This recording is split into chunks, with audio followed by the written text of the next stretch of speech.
Today we are here for Heinz Media on Mallorca Blockchain Days, and I've got the pleasure to meet with Efrat Fenigson. Thank you, Efrat. Thank you for having me. I'm so curious what you are going to tell us. So, well, let us directly start with our first topic, which is particularly linked to your speech about CBDC versus Bitcoin. I mean, while I was listening to your speech today, and I found it really, impressive and suspenseful even. It was, the speech was called, CBDC versus Bitcoin, a world of control versus freedom. Right. CBDC is a central bank digital currency. Assuming that our audience is not really in the subject, right. Could you first of all tell us what is meant by CBDC? Yeah, sure.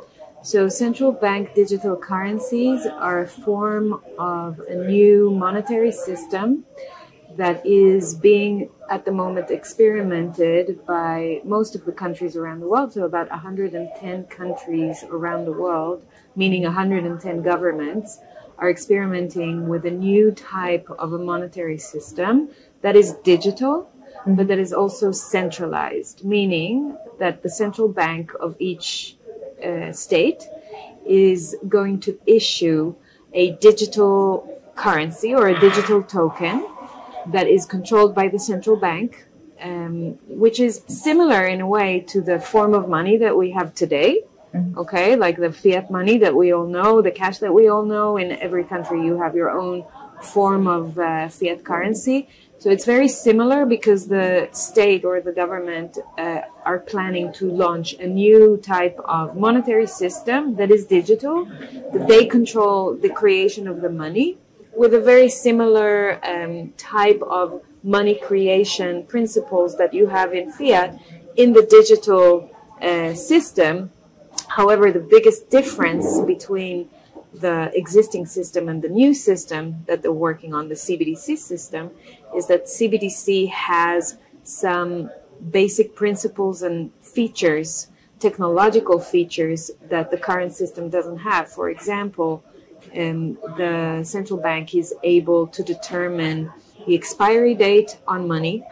They're able to determine where you're going to use your money. So the geographical location, it's called geofencing. So we're telling you that this money can be used in a certain area and not in another area. Okay.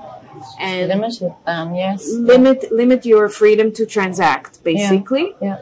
And the next thing they can do is switch on and off a digital wallet from remotely. Okay. Based on rules and based on some predetermined conditions that they put in place. Okay, let's say that they decide that a certain activity is outside of the law. And, you know, for example, you're not allowed to go and demonstrate for COVID measures, right? It was something that we've all seen happening in the last few years. Yeah. And they may decide, just like Trudeau in Canada, if you're protesting in that kind of demonstration, we are then able to switch off your wallet because you are a dissident and we don't want that. And Trudeau used an emergency act in order to do that by telling the banks in Canada to confiscate people's money or close their bank accounts. Now they don't have to go through all these lengthy processes in order to confiscate someone or to financially censor. They can switch on or off a digital wallet. And the last feature of CBDC is programming the money, meaning they can program how you're going to use the money based on, again, certain conditions or rules. So they can, for example, decide that certain money will be used to purchase travel-related tickets, or other money will be able to use for fuel or gas.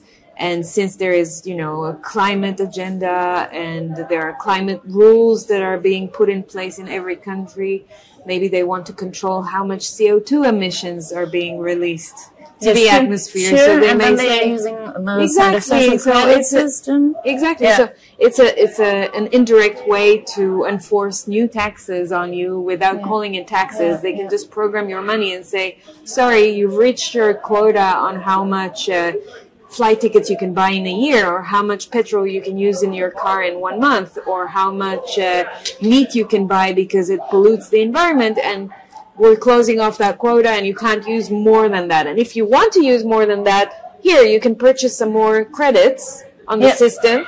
So we will open your ability to fly more or travel more or buy more meat. Okay, these are just hypothetical use cases, but they are possible to implement with the capabilities of a CBDC.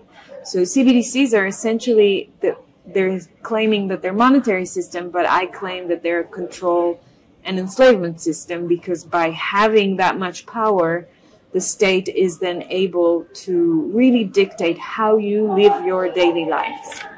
So it makes absolutely sense, because I've noted down a quote, what you've said, which I found really remarkable in your speech.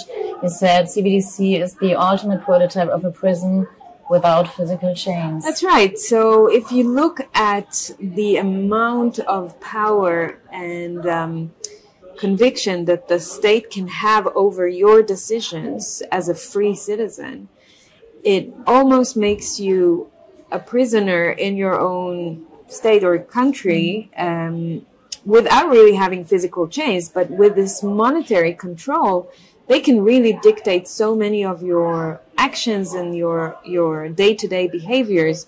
Take China, for example. When we're seeing a very advanced social credit system, people there are being stopped from traveling between one city to another if they don't have the right credit score that they're supposed to have. And they are doing that actually already. It's happening these days. You know, you can go and you can go to China and see it happening with your own eyes, or you can read people's testimonies coming out of China, or speak to people that are living there. They will tell you. Most people don't see it as a bad thing because they're already used to it. You know, when something is being inserted into your reality, you get used to it and you manage to live with it. Maybe you don't even have another choice. So, you know, you normalize it and you make it a normal part of your life. But is it really normal that we will be surveilled and our step-by-step every day will be determined by a state? It's like how much of our freedom are we willing to give up for the sake of the state being able to launch this new, innovative, fast, reliable, and cheap system? Do we need it? Yeah. But people are accepting that in a way. I mean, well, you also got that picture in your speech of that frog, like a frog in a gradually heating bathtub. Exactly. You'd be boiled to death before you knew it. Yeah, so, if they're gradually and slowly turning on the temperature in the bucket where the frogs are sitting, the frogs will not feel it, and they will be boiled to death in the end. Just like, and that's what's happening with us.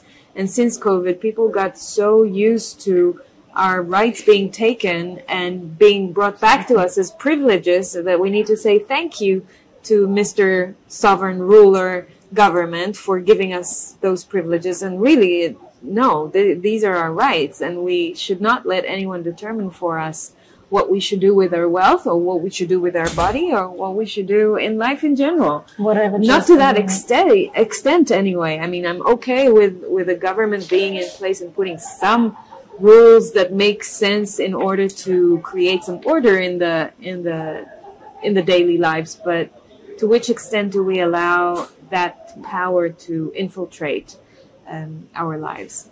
Actually, that's a good question, because while you've also mentioned some kind of positive effect, because while people still, or that's what even the German government said, that people still have a strong influence due to the level of trust users place into CBDCs. Users have to place if they want to really invent it.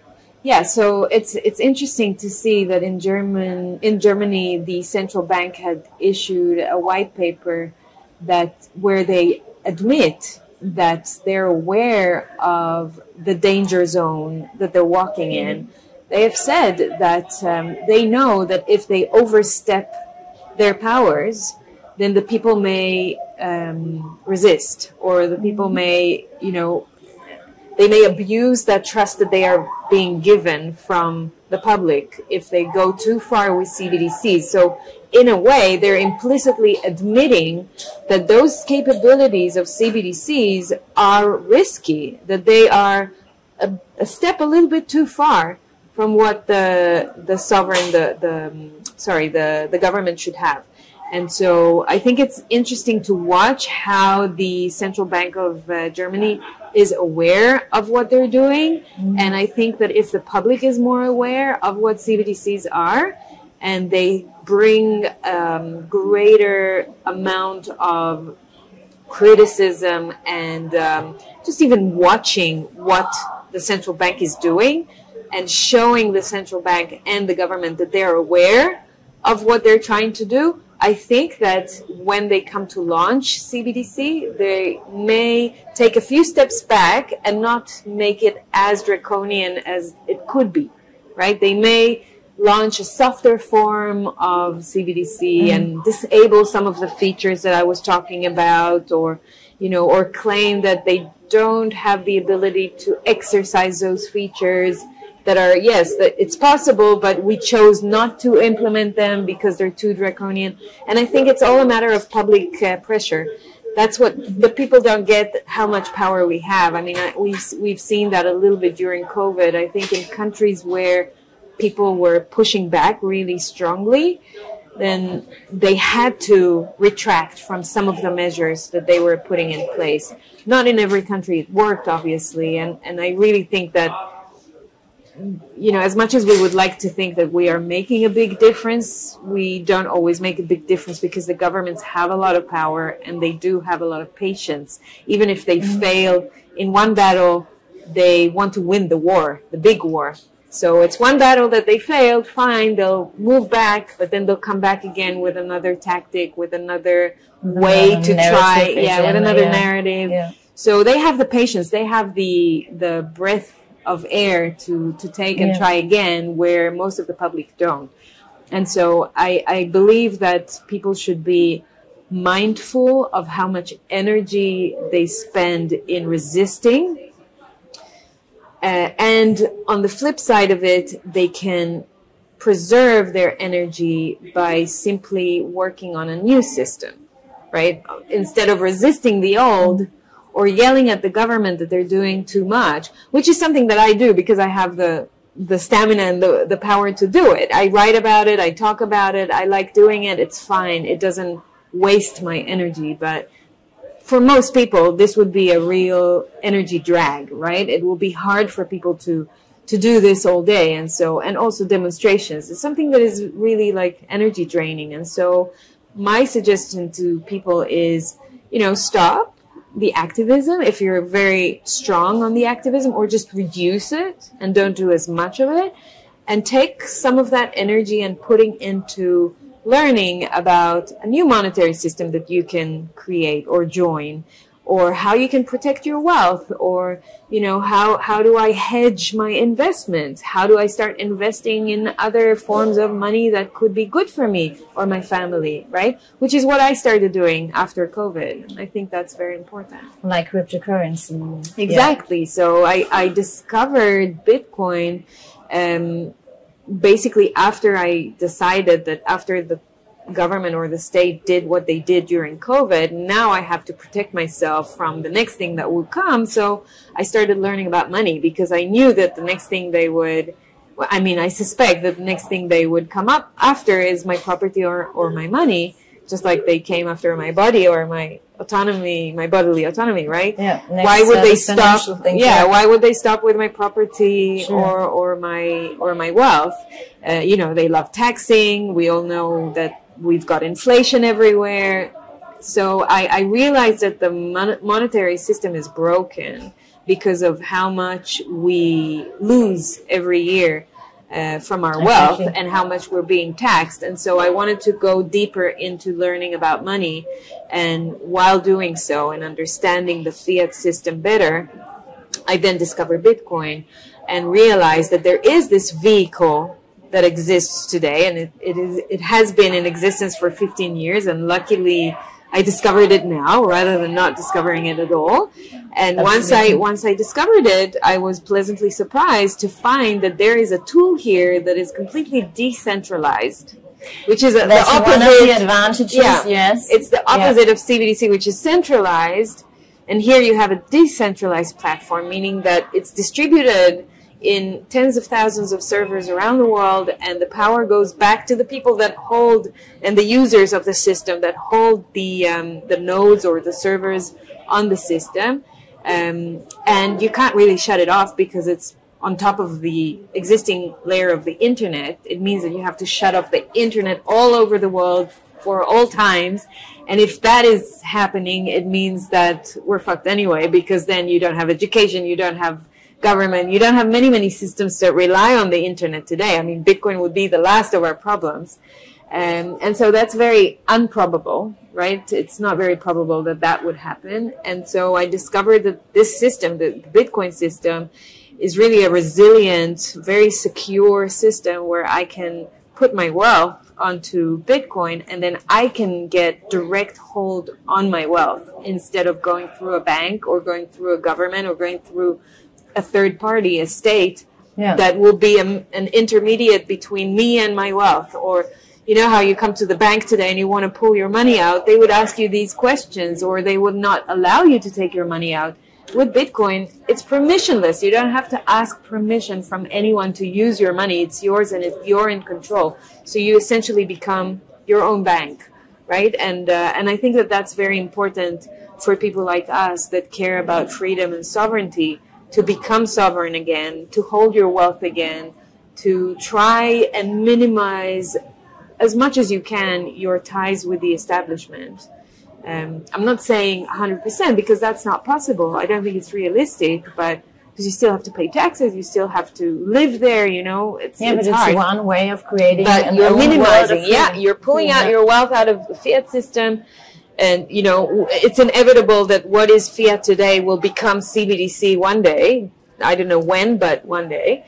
And so if you want to take a very minimal part of that system, you may as well move your wealth into an asset that is being hedged, that is also a deflationary asset. So it means that it goes up in value versus the dollar or the euro or whatever other fiat currency that exists. And so for me, Bitcoin is great news. And I love the fact that I've discovered it. And that's why I also compare Bitcoin and CBDCs, because they are like 180 degrees from each other. It's so different. Yeah. They're both digital, that's correct, but they're like the opposites of each other. One is central, the other one is decentralized. You know, one has a bottomless supply, and the other one has a fixed supply of 21 million, and there can never be more, meaning that it will always go up in value. One is permission, you need permission. The other one is permissionless. Like, it's all so different. So I made like an infographic to compare them that people can find on my Twitter. Yeah, and that's what you've done in your speech either. Yep. You've shown us the advantages, and just like in comparison to CBDC, you know what, that's totally linked to our next topic I wanted to ask you about, which is called debanking. Right. Debanking is the closure of people's accounts or organizations, companies' accounts. And well, this is only possible with the fiat money, with the centralized money. Even CBDC, it would be possible. Well, you've recently written an article on that topic, which is called "Is Our Money Safe?" on financial censorship, bank accounts closures, and confiscations. Can you name some examples of closing bank accounts or freezing assets? Sure. Yeah, so that article gives you 6 different examples, recent examples of countries that have exercised their powers to close people's bank accounts or confiscate their access to their wealth. One of the recent examples that we have just experienced now in Israel was a few months ago when President Joe Biden in the US made an executive order in the US to direct banks in Israel to close bank accounts of people who were doing things that they deemed forbidden, right? So we're talking about Israeli citizens that are settlers, so they live in the settlements of Israel. Now, regardless of what I think or you think or everyone thinks about settlements in Israel, I personally think that it's the wrong thing to do, but regardless of my political opinion about that, just strip away your political opinion and look at the fact that a president of a foreign country is able to give a direct order to banks in another country and tell them, close these bank accounts because I think that what these people did is wrong. And those banks in Israel had to obey because of the treaty. They closed the bank accounts and those people were forbidden access to their money in Israel. That's one recent example. So that's unheard of. It's unbelievable. Yeah, it's unbelievable. And then you had other examples in, that wasn't recent. That was a few good years ago with Cyprus closing access to people to their bank account with the big crisis that we experienced in Cyprus. And I gave many more examples there, but I think that one of the things that is important to remember is how easy it is for the establishment today to decide that based on their call, you have done something that is wrong by the bank or something that is wrong by the government or the state. And because of that, you need to be punished. And they close your access to your money. So the first thing we need to learn from this is that your money is really not your money when it's in the bank, right? It's the bank's money. Yeah. The fact that you have a bank account with that bank and that you even pay them to keep your money, which is ridiculous, right? We pay them to keep our money, but then when we come to take it, we get all these hardships, and it's not that easy to release the money from the bank. I went through that process recently where I went to the bank and tried to pull out a few hundreds of thousands of shekels because I decided that that's what I want to do. And I went through investigations, and, you have to declare what you're going to do with the money. It's not your money anymore. And in the fiat system, people are not aware that if they come all together to the bank to ask to withdraw their money at the same time, the bank doesn't actually have that money because there's a system called fractional reserve. It means that they save only a fraction of your money in the reserve of the bank. They're working with the rest of it. The rest of the money is being lent out to other people. That's how they actually create money out of nothing, by taking your money and lending it to others and charging interest on it. That's how the fractional reserve system works. And so if everyone came to the bank at the same time and tried to withdraw their money, we would experience what's called a bank run. The bank would then go broke, go under, because they don't actually have the reserves in the bank that they're supposed to have. They just have a line of code in the system, in the computer. That's all they have. And they have maybe, in a good case, 10% of the reserves in the bank itself. So the reason why I'm mentioning that or saying that is because, first of all, people have to understand how much power we actually have. We are able, just with our feet, to create bank runs. We are able to collapse the system if we decided to. If everyone decided to go today to the bank, we can collapse the system. So just understand by that how much power we actually have. And they know it, and that's why they make it so hard on us to pull our money out, because the system is broken and it works in such a way that they have to rely on our trust. And the more you trust the bank, the more you would think that your money is safe with the bank and it's fine and you don't need to pull it out. So it's a system of trust. I'm not saying that you shouldn't trust anyone at all, ever. No. It's okay to have some levels of trust in life. I think it's a basic principle of life. It's still better to question but you got to educate yourself on how the monetary system works, and is our money actually safe there? Because you would soon discover that just like the Americans confiscated gold back in the previous century, they can confiscate fiat money for us again now. They can do it in the form of taxation, but they can also do it by directly creating new taxes or deciding what to do with our pension funds. They can close pension funds. They can seize the money there. There are many things that the state can do and have done in the past in different places around the world. Absolutely. And even that debanking, and not only in, well, officially called totalitarian countries, yes, but also Western democracies, yes. Yeah, I mean, like Israel is called the only democracy in the Middle East. You experienced a lot of challenges to this definition these days in Israel, where in light of the war, there are so many new restrictions and regulations on the small citizen that make our daily lives very, very difficult, whether it would be under freedom of speech and how much we can say or, voice our opinions against the government or against the army or against the actions of Israel, and whether it would be in our actions like I've now demonstrated with the bank accounts. And so they're exercising different forms of regulations over the citizens, and it's all under the disguise of, there's an emergency, a security emergency now, and there's war, so we're allowed to do all these things.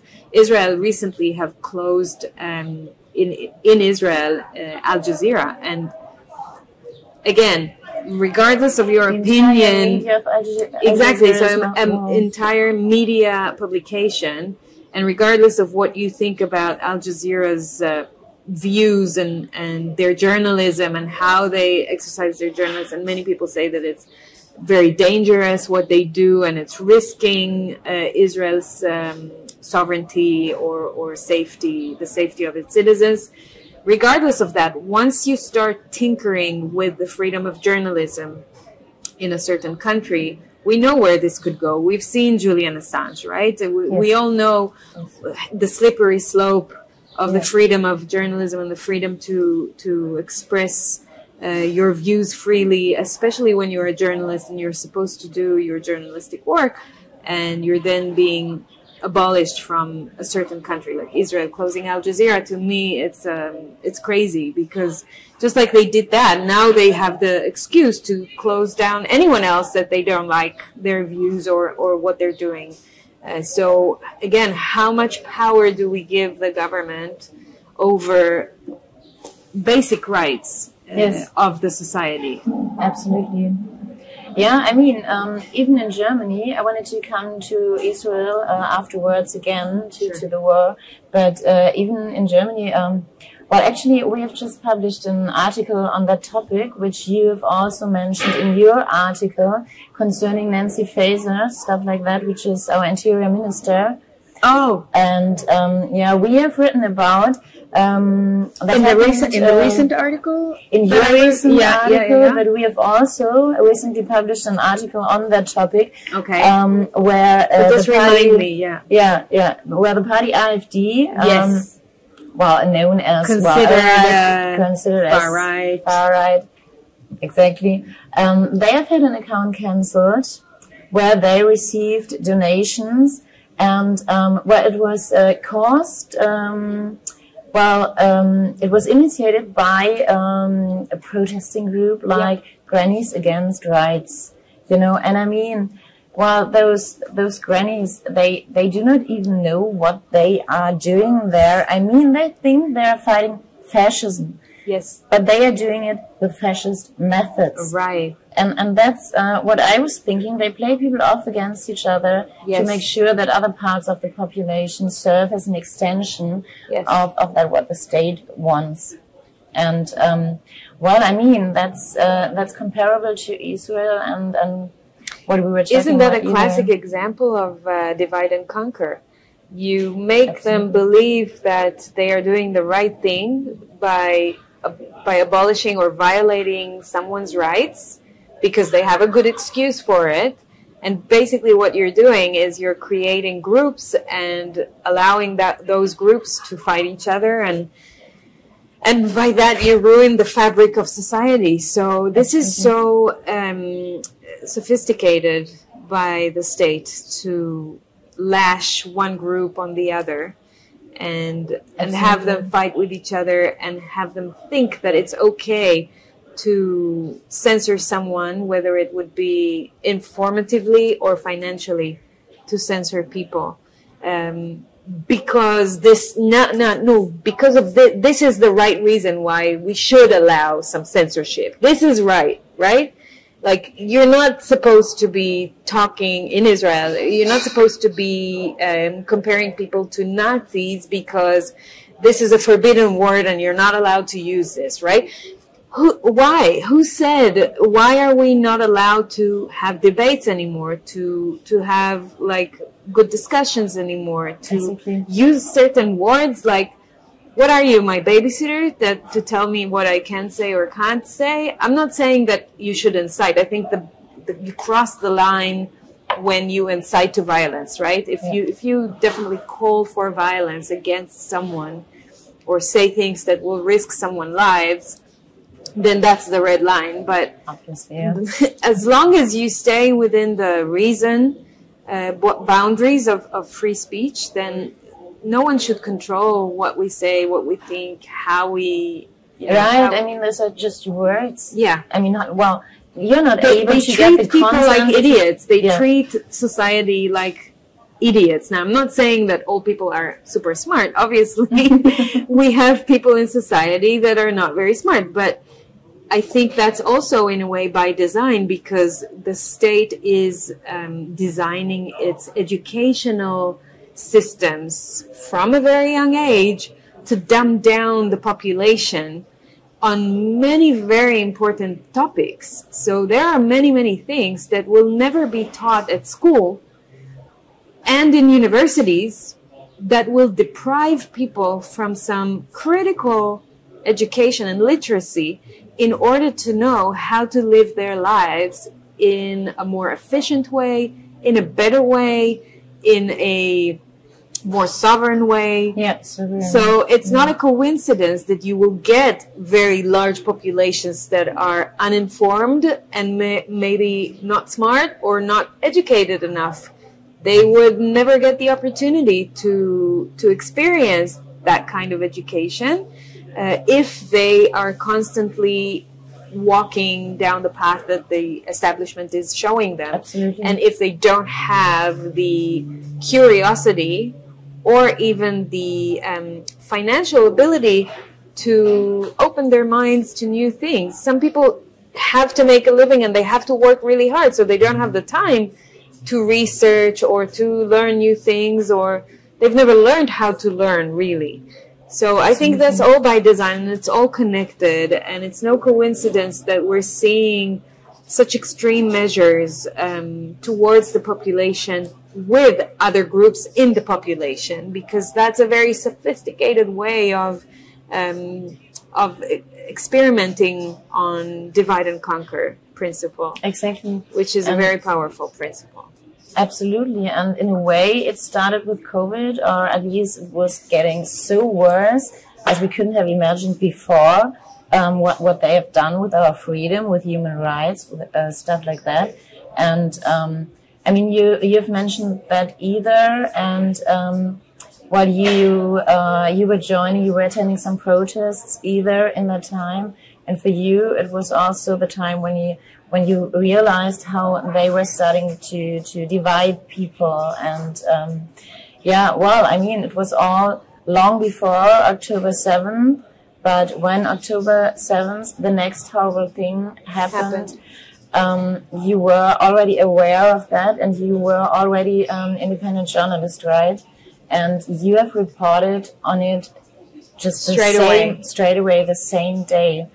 And well, as I understood, what you've told me recently is you got the impression that strange things would happen on that day from the government, the action they didn't take directly.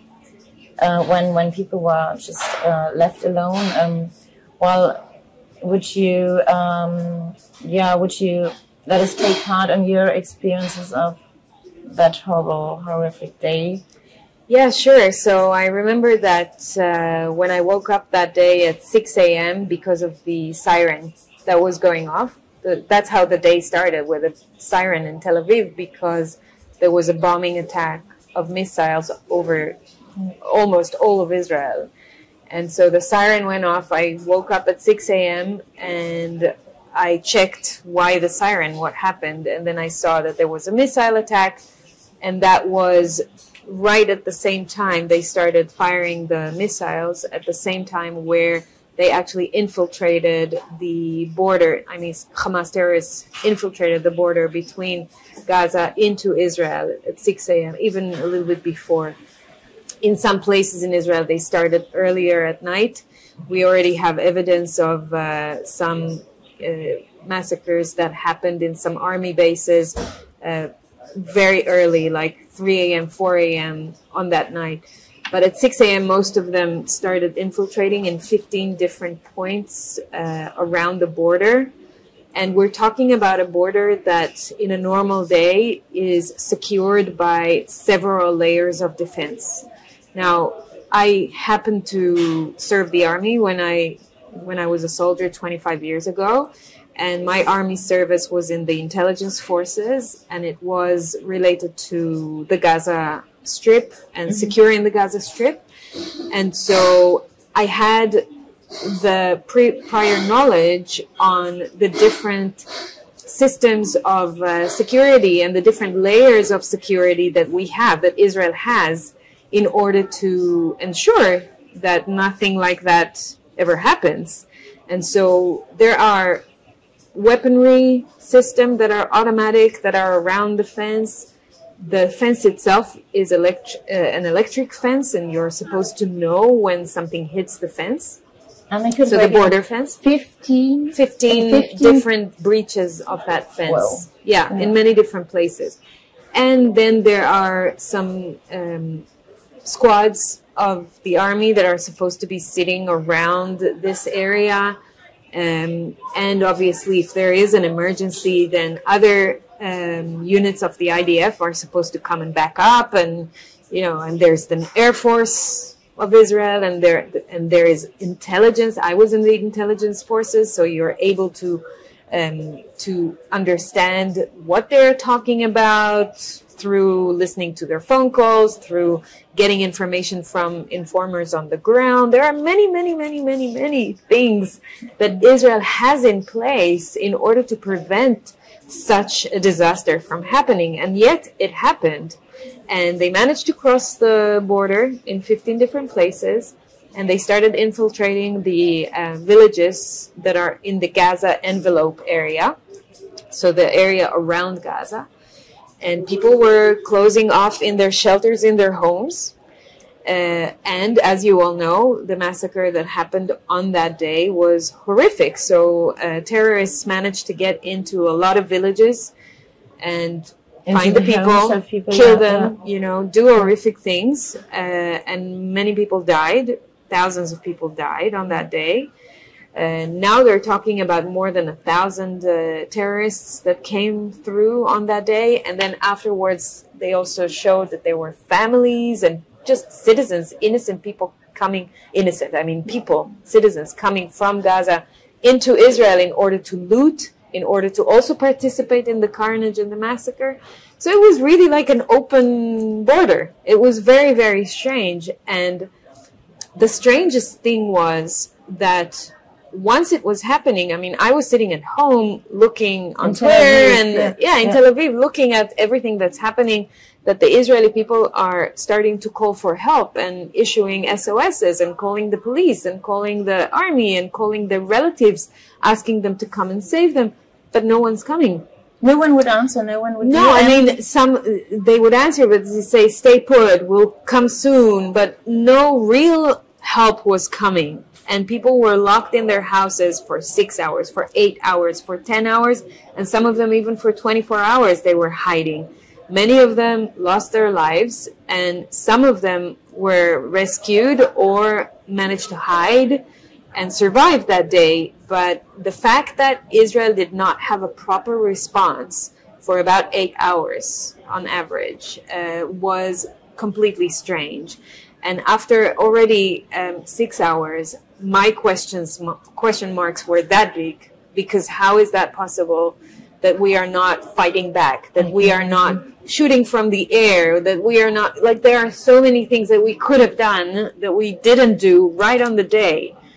So I was saying that. I recorded a video, I said it at 6 p.m., 7 p.m. at night. About 12 hours later, I recorded my video, and I was also quoting the official statement of the IDF spokesperson to say that, you know, they're doing what they could, but really the Prime Minister himself was not even approaching the citizens or offering any information to say what is actually happening. So when did he start to react, Netanyahu? On that night, on that afternoon, he started communicating. How many hours afterwards, after the first? I don't remember exactly, but too many hours after it happened. But essentially, they were denying that that they could have done anything, and they were denying that they knew of that happening. And my suspicion was, and that's what I said on that day and the days following that, my suspicion was that they knew that this attack is coming and they didn't react properly. And my biggest question was why? Why was that delay? Why did they not protect their citizens? And what I did was to come out and tell my fellow Israeli citizens, protect yourselves. You're on your own. If you thought that you are being protected by the state or the government or the army, they don't care about you. My suspicion is that they're selling you out just like a scapegoat in order to justify a war with Gaza. And that's what happened. They wanted a war. They got a war. We still have that war. How long is it now after? 10 months? 9 months? It's July now, right? July. Yeah. July. So 9 months after. Yeah. And we still have that war going. So that shows that I was probably right. They wanted a very long war. And a lot of victims, many victims on both sides. And I was saying that on the day, I was saying the people of Gaza and the people of Israel were sold out to the higher powers that be. I actually don't think that it's just the Israeli government that is involved here. I think that there are other interests in play that are probably larger, related to geopolitics, related to wars on, first of all, money. We were just talking about fiat money. So, you know, you make money by having a war. So your military industrial complex is creating a lot more money during wartime than it is in peacetime, right? So that's one thing. And the other thing is that you have an excuse to print more money in order to help the people and rebuild areas and, you know, stimulate the economy again, which is going down. So that fiat system needs to continue evolving. And the last thing is energy reserves. So both Israel and Gaza have plenty of energy reserves for natural gas, for oil as well. And those energy reserves are highly demanded by different powers, right? They want control over that area. And on the larger scale, I also think that Israel is a very strategic geographical spot in the Middle East where the US can have control over some of the action in the Middle East through Israel, where really most of the other states around Israel are not under US control. And so they need to establish or re-establish their powers again when we see that the US is in a way losing some of its power under the US dollar being the petrodollar and all of the power games that the US is playing with Saudi Arabia. So I think that's all related. I think Israel and Palestine have been chosen this time to be the scapegoat for the bigger powers to play their games. And obviously, as always, the innocent people are suffering because no one is winning in a war. You know, the war not is the people. Never just the industrial people. Complex or never the people. And the people are suffering on both sides. On the Israeli side, you see high levels of anxiety and depression and more and more soldiers are dying every day in Israel, and people's rights are being taken away from them. I think more than 100,000 people right now are being uprooted from their homes. If they live in the south around Gaza, they're still not allowed to come back to some of the villages there. And up north in the border with Lebanon, from the scare of Hezbollah, fighting up there, they're uprooted a lot of cities and small villages around that area. So you have tens of thousands, if not hundreds of thousands of people at the moment in Israel uprooted from their homes, centered around the central areas of Israel, which makes their lives very difficult. And the reality is a pretty tough reality at the moment. Don't even get me started to speak about what's happening in Gaza, because obviously tens of thousands of people are losing their lives. There's famine in some places. Yeah, I know that you see footage of healthy people drinking and eating, but I'm sure that that's not the reality everywhere in Gaza. You have a lot of kids suffering, a lot of families being dismantled. Yeah, and most of these people, they don't have alternatives. They don't have anywhere else to go, and they don't have money, and they cannot really take care of themselves. So, I don't care so much about politics here. I care about innocent lives and humanity being hurt by these useless wars of people. So but my opinions are not very popular in Israel. So, and I'm aware of that, and it's fine. And not everyone has to agree with me or think like me, but I think it's important to just emphasize the human part here. And I consider myself not anti this, anti that, or pro this, pro that. I consider myself to be pro-human. Pro-human. Yeah, that's I'm a good team point. Humanity. Absolutely.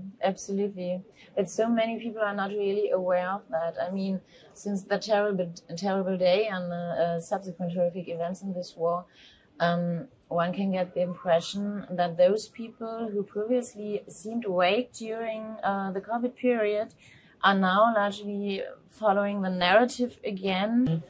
When you're seeing a lot of people that have already identified the lies or the scams of the pandemic, for example, and they've seen some of the lies or the scams around the climate agenda, for example, right? So they already see that the establishment is tricking them or manipulating them in some areas of life. And then something happens and it pulls them back to all of a sudden defend the same establishment that you already know that have not your best interest at heart, but other incentives and other interests that they are protecting. And probably yours is not the first interest that they care about, right? And you see those people all of a sudden saying, no, the government's there to help me or to protect me, and they're doing everything they can. And maybe they lied here and there, but now they're really on my side. And what I can say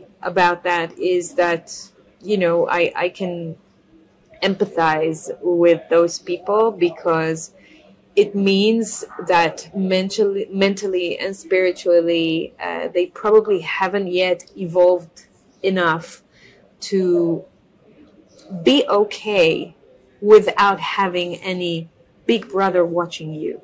So the big brother watching you can be a negative thing, like we know, because there's surveillance and there's a big brother in your life, but it can also be a sense of protection, because you know that someone, a big brother, is protecting you. And, in the end of the day, if something happens, you have that kind of protection. And so I think that once you understand that there are some things that you will have to take care of on your own, like your self-protection, your self-sovereignty, your maybe even your faith in why and how you are protected. Do you have faith in some higher powers that are protecting you, or do you rely only on an entity called government or an entity called army to protect you? Now, I'm not disrespecting the role of the army. I serve the army myself, right? I understand the importance of an army for any sovereign state. You want to protect your people, you want to protect yourself, and the actual soldiers in the army are our children. They are the young children of all of us in Israel or in any other country. So obviously I don't disrespect that, but I do think that people have to realize that if you don't understand that there is nothing that you can trust other than yourself in this life, and that you have to be as prepared as possible for any situation that happens, and that if you feel unsafe, you need to take care of your safety first and foremost. And you have to also understand that there are other interests that will come before you, okay? Because you are one of millions, and no one is really looking at you as an individual. So you have the responsibility to take care of yourself first and foremost. That's a very heavy thing. It's a very heavy responsibility, and most people are not able to do that leap and start thinking in that way and start feeling safe on their own without knowing that someone else is taking care of them. And so, because it forces them to then start thinking about a close community, maybe start thinking about weapons, maybe start thinking about moving to another place.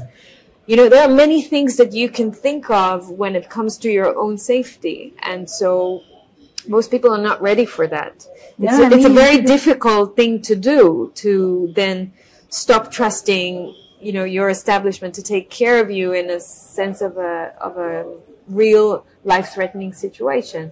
And so when these people fall back to say, oh, now I trust the government, they'll protect me, or they're here to protect me, and maybe they fail this time, but next time it will be okay, then I can just empathize with that, because it's a very hard leap of mindfulness to do, to understand that you're on your own and you have to take care of yourself. I understand that very deeply. Yeah, and I think there is a spiritual, or even for some people it's a religious aspect to it, because once you have faith in something larger than a physical reality, then it's easier for you to also handle these kind of situations. And most people don't have that, especially secular people. It's hard for people to find that anchor in their lives. And I think it always starts with trusting yourself fully. That's a very good conclusion, to become the sovereign of your own life again. Become a sovereign individual and trust yourself again. It means that you really have to deal with your own issues. You have to deal with your traumas. You have to, because how do you trust yourself? By loving yourself. Most people are a bit disconnected, or they're far from themselves, and there are some issues that they are dealing with in their lives that they haven't attended to, and that it's building up as this big trauma, and not everyone knows how to resolve it. And so I think that if people don't spend time on doing mental and spiritual work at this time that we live in today, it's going to be very, very hard for them to continue to evolve in their consciousness and be able to see bigger pictures, be able to hold more complex realities. And we are going into tough times. You know, we're seeing the shit show that's happening around the world, and almost every country has its own challenges, emergencies, conflicts, wars, you name it, crises, you know.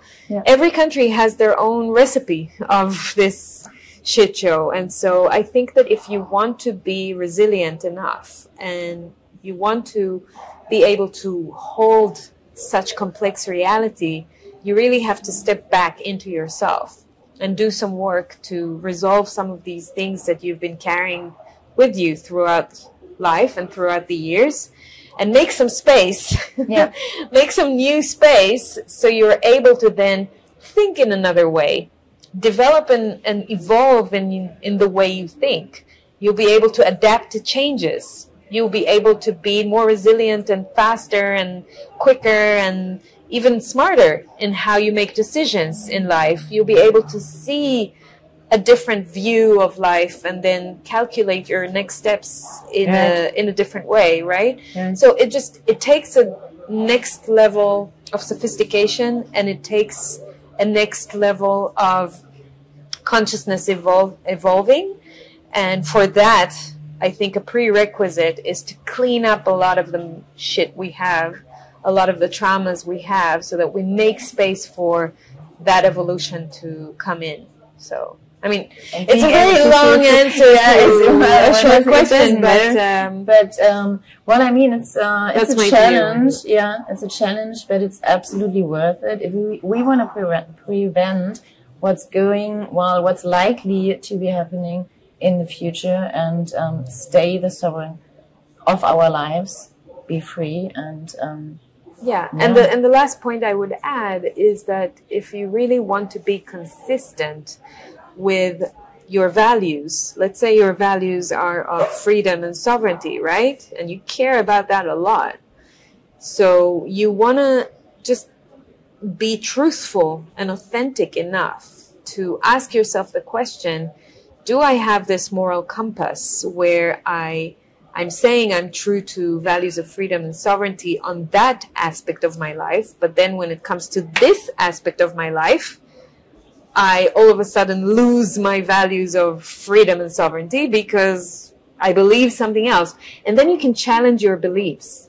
If you're open to look at your moral compass and you stay true to your values, you can use that as an indicator for when you may be falling off the wagon again, and you're starting to believe things blindly without questioning again. So it's like an exercise you can do to ask yourself, am I really consistent with bringing my values to every area of my life? Yes, and if you question yourself, if you reflect yourself, well, then you can resist just everything. Yeah, exactly. Thanks a lot, Efrat. It was so great. It was such a pleasure. Thank you for having me. I appreciate it. I appreciate it absolutely too. And people are welcome to DM me on Twitter if they have any specific questions or they want to see more of my work, my podcast, or your podcast. Article. What was your name? The name it's You're the Voice. You're the Voice is Efrat Fenigson's podcast. Yeah. And also, you can find that on YouTube. And of course, on Twitter. On Twitter. Yeah. Okay. Thank you. Bye.